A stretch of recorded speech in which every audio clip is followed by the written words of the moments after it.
বিপ্লবী অভিনন্দন।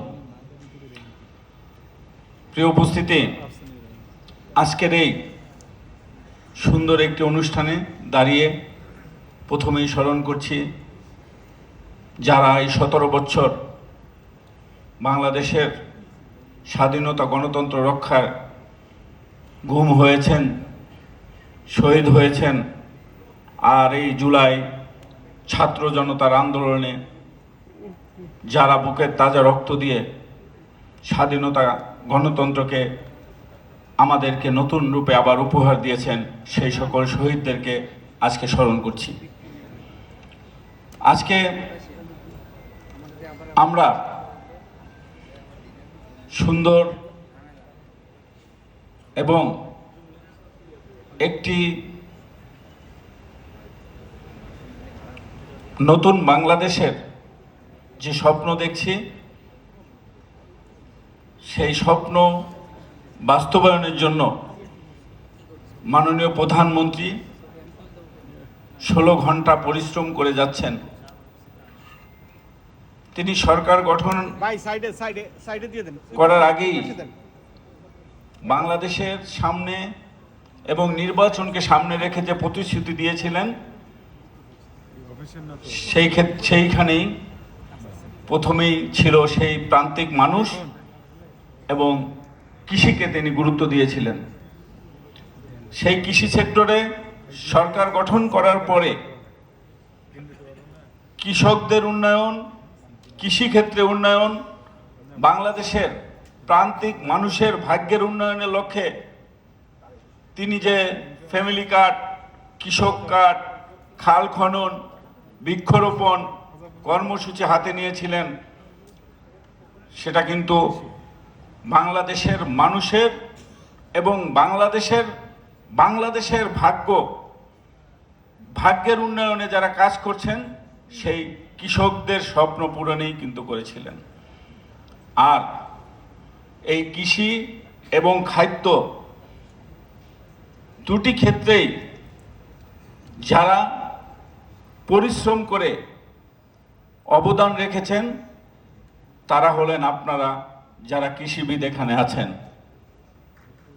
আমরা মনে করি একজন চিকিৎসক যেভাবে আমাদের স্বাস্থ্যসেবা দেন, স্বাস্থ্যসেবা দিয়ে থাকেন, আর একজন কৃষিবিদ তার গবেষণার মাধ্যমে কৃষিক্ষেত্রে অবদান রেখে আমাদের খাদ্যেরও নিশ্চয়তা দিয়ে থাকেন। এই জন্য আপনাদের গুরুত্ব অনেক বেশি। আপনারা যদি নতুন নতুন গবেষণার মাধ্যমে, প্রযুক্তির মাধ্যমে আজকে এই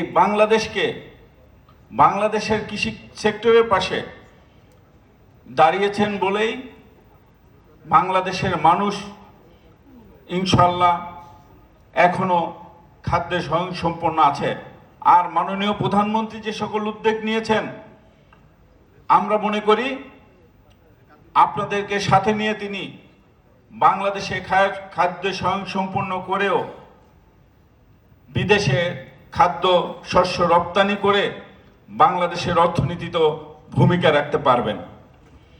আমাদের নতুন যারা ছাত্রী ভাই বোনেরা আছেন, আপনারা কিন্তু অত্যন্ত মেধাবী। আজকে আপনারা যখন প্রাথমিক বিদ্যালয়ে ভর্তি হয়েছিলেন, আপনাদের কিন্তু সকলের পরীক্ষার যে ফলাফলে কিন্তু 1-2 মধ্যেই ছিলেন। যখন হাই স্কুলে ভর্তি হয়েছিলেন তখনও কিন্তু আপনারা 1-2 মধ্যেই ছিলেন। আমরা জানি আপনারা শুধু বাবা মায়ের না, আপনাদের যে শিক্ষক এবং আপনারা যে গ্রামে পড়াশোনা করেছেন সেই গ্রামের মানুষরাও কিন্তু আপনাদেরকে সম্পদ মনে করে।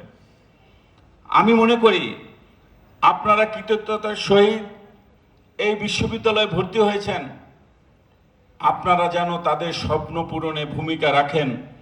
আমরা দেখেছি, আমরাও একটা বিশ্ববিদ্যালয়ে পড়াশোনা করেছি, অনেক মেধাবী, অনেক ভালো ভালো ছেলে মেয়েরা ঢাকা এসে অনেক সময় সঙ্গ দোষে শিক্ষা জীবন কিন্তু তারা নষ্ট করে ফেলে, ধ্বংস হয়ে যায়। আমরা মনে করব আপনাদের প্রতি পরিবার, সমাজ, দেশ সকলে কিন্তু তাকিয়ে আছে। আপনারা আপনাদের সেই সাফল্যতাকে আপনারা নিজেরা ধরে রাখবেন আর সবসময় ভালোর সাথে থাকবেন। আমরা মনে করি আপনারা যদি নতুন নতুন গবেষণার মাধ্যমে যে প্রযুক্তিটা আনবেন সামনে, সেই প্রযুক্তিটাই আমাদের দেশকে এগিয়ে নিয়ে যাওয়ার জন্য, দেশকে খাদ্য স্বয়ংসম্পন্ন রাখার জন্য বিরাট একটি ভূমিকা রাখবে। আমরা চাই এই সরকার এবং এই কৃষি সেক্টর আপনাদের এবং দেশকে ভালো রাখার জন্য আপনাদের সাথে দেশের যে সম্পর্ক, আমরা যেন আপনাদের সকল স্বার্থ রক্ষা করি। মাননীয় মন্ত্রী, আপনি আজকে স্থানীয় সরকার মন্ত্রী আছেন, আমাদের উপদেষ্টা আছেন, আমাদের যে ছোট্ট একটা দাবি, একটি হল এবং গবেষণার জন্য গবেষণা সেক্টরে কিছু ফান্ড দরকার। আপনারা আজকে সেই প্রতিশ্রুতি আমাদেরকে দিয়ে যাবেন। আমরা চাই এই কৃষি সেক্টরে বাংলাদেশ আরও ভালো করবে। তাদের নতুন নতুন গবেষণা শুধু বাংলাদেশ না, সারা বিশ্বে খাদ্যে স্বয়ংসম্পন্ন করার ক্ষেত্রে কাজ করবেন, সেই আশায় প্রত্যাশা রেখে আজকে যারা আয়োজক আছেন এবং যারা শিক্ষার্থী আছেন, আমাদের এখানে যারা নেতৃবৃন্দ আছেন, সাবেক ছাত্রনেতারা আছেন, সকলে খুব আন্তরিক, সবার প্রতি আন্তরিক, সকল সংগঠন সহ যারা এখানে আজকে আয়োজক ছিলেন সুন্দর একটি প্রোগ্রাম করার জন্য আবারও সকলকে ধন্যবাদ জানিয়ে এখানেই শেষ করছি। সকলকে ধন্যবাদ। বাংলাদেশ জিন্দাবাদ। জনাব তারেক রহমান জিন্দাবাদ।